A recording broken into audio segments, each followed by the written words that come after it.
Hello, class. We are now in chapter 13, retailing and wholesaling.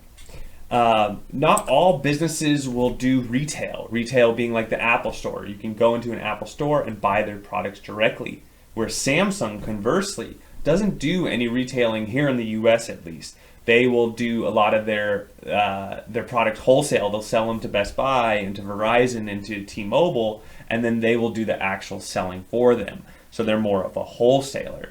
So in this chapter, we're going to talk a little bit more about retailing, and I want to highlight some things that a lot of students don't think about, especially for the future of retail. Because historically, when I think of retail, and again, this is probably different than you listening to me, but I think about, these stores that no longer exist, like Sears and what was the other, Kmart and J.C. Penney and Mervyn's and these big companies that used to, Toys R Us, KB Toy Store. There's many companies that existed, and a lot of those companies are dying down. And now we kind of have this, convergence, where you have less choice. Like for groceries, you either have Lucky's or Albertsons or Trader Joe's. For big box stores, it's really, Walmart, Amazon, Costco, right? The big players.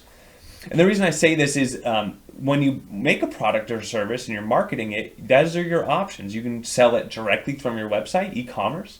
You can sell it through a third party or a retailer like Amazon, Walmart, whatever. You have many options. You're probably going to want to sell it to whichever option caters the most towards your target market, but you have that.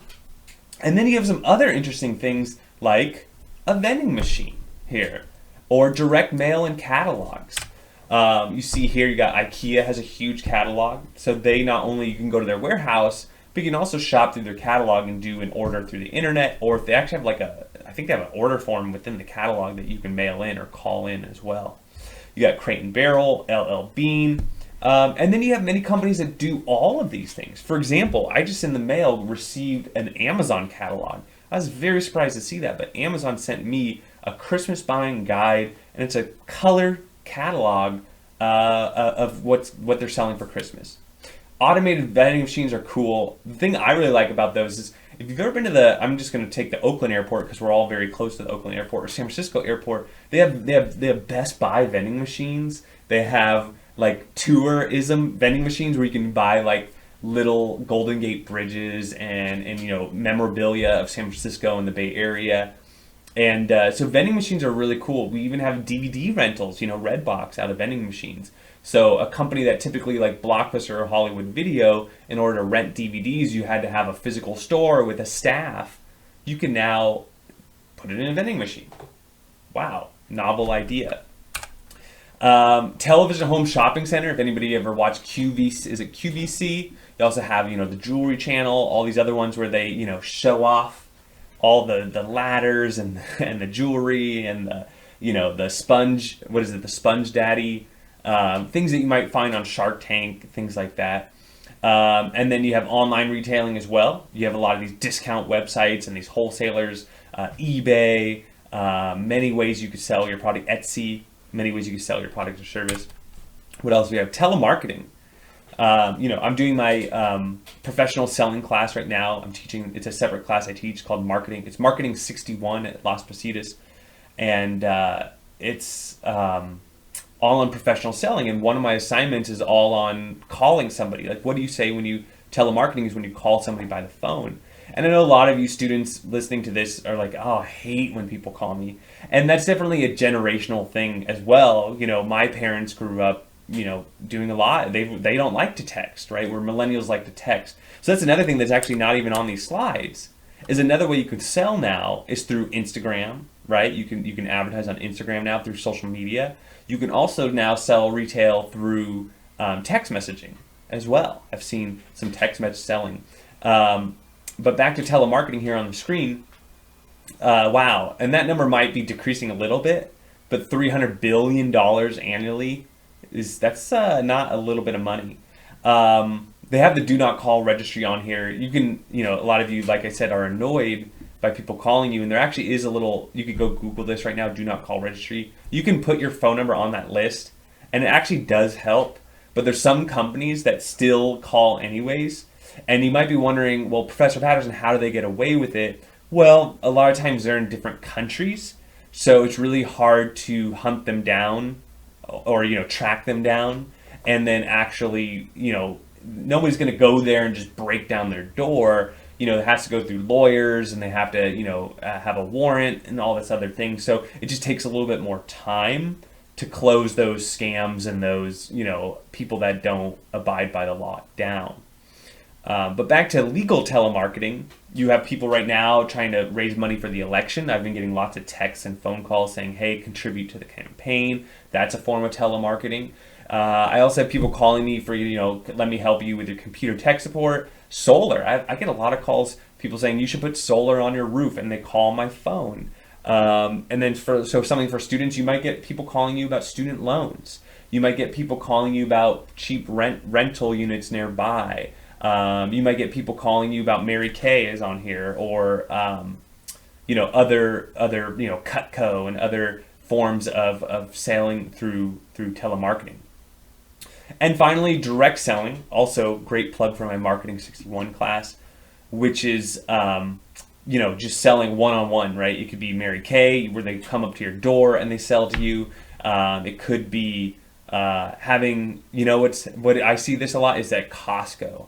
Costco allows, there's those people giving out samples at Costco that give you like the samples, but then you ever walk through and there's someone selling solar panels, or somebody selling their Vitamix, which is their nice blender that they sell. So that's also a form of direct selling, where you actually have a physical presence. It's like telemarketing, but with a physical presence, which can be more powerful because it's harder to ignore someone when they're right in front of you than when they're calling you on the phone. And then it's also more personal as well. And so two more things for this chapter. Number one, here is how a company might see their retail strategy.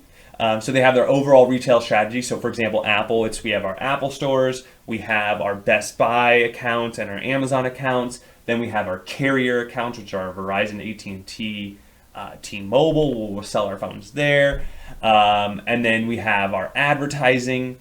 We have our store locations, right? So they look at like, where are they in stores? There's a Best Buy, like let's just take Livermore, right? There's a Best Buy over there in Dublin. There's an Apple store over here. There's a Verizon store over here.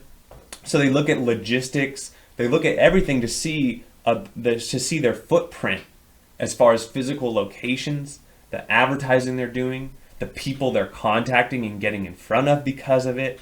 And they will make a strategy in which they maximize their exposure for the least amount of money while maximizing also their sales, right? So get in front of as many people as possible. But also, now here's the limiting factor. You would think, well, that's an easy answer, which is do the biggest you can, right? Bigger the better. Huge. Just be everywhere. And I'll give you an example of where that could fail. Starbucks coffee. Starbucks coffee back in 2000s, they were just going crazy. There's even, you've probably read news where like a Starbucks opens up across the street from another Starbucks. There's a famous Simpsons episode making fun of this. And eventually those sales started cannibalizing each other, right? Where they were paying high rent, they were paying 2 work staffs, and it wasn't sustainable growth. And so you are limited by that. You're limited by financial resources. You're also limited by your rolling out resources of, can you expand that fast while keeping the quality of your product and your service at a high quality. So you have to find that balance. And Starbucks is a great case study of finding the tipping point, finding where the water starts to boil over and things get a little crazy. So these are the questions that the marketing department needs to answer and think about when they're deciding on their retail or wholesaling strategy. So that's the chapter on retailing. You're going to watch a video on the Mall of America. Cool mall. I actually have never been there myself. I would love to go. It's really interesting too. This is my first class to do this assignment post-COVID. So it'd be interesting to see what you think about this movie now that we're in this world where we might have to social distance, for the foreseeable future, and rethink the way we have interactive spaces. Because if there's anything we've been going over in this chapter, it's that retail is changing. And so what does the future of retail hold for us? And that's a question that I hope you think about a little more as we discussed some of the past retailing and some of the current retailing trends.